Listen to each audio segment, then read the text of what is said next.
strikes again. A new report says President Obama's Justice Department has given an arms dealer a free pass in an effort to avoid, it is claimed, exposing damaging information about Hillary Clinton in advance of the election. Fox News chief intelligence correspondent Catherine Harridge is in Washington and has our report. Good evening, Catherine. Well, thank you, Lou. Based on emails and court documents first reviewed and broadcast by Fox News over a year ago, arms dealer Mark Turi makes a compelling case the Obama administration authorized a covert weapons program in 2011. Since the U.S. could not sell directly to the Libyan opposition, Turi was going to be the middleman, but he got sidelined, and the operation spun out of control, arming America's enemies.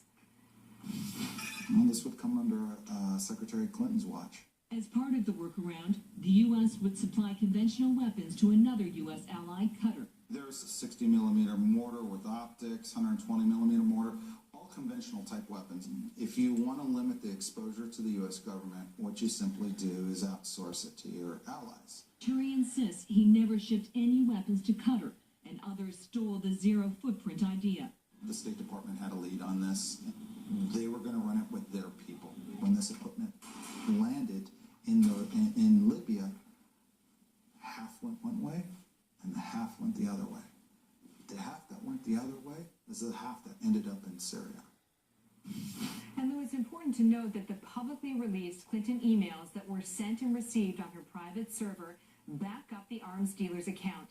In early April 2011, arms dealer Mark Turi exchanged emails with Chris Stevens, who would later be killed in the 2012 Benghazi terrorist attack. And could this be the reason for Benghazi? On April 8, 2011, this heavily redacted email that was released to the Benghazi Select Committee shows Secretary Clinton was interested in arming the rebels using contractors.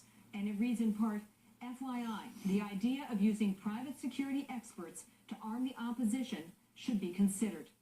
With the trial looming next month and a deadline to make evidence available to the defense, the Justice Department has now filed a motion to drop the criminal charges, citing several factors, including recent discovery rulings by the court. This means the Justice Department and the White House will avoid any litigation that shines a light on its efforts to arm the opposition during the height of the Arab Spring, as well as Clinton's emails, Lou. So the implication, Catherine, is that discovery that would be employed by the defense in this case could be unsettling to the political well-being of former Secretary Clinton. Is that correct?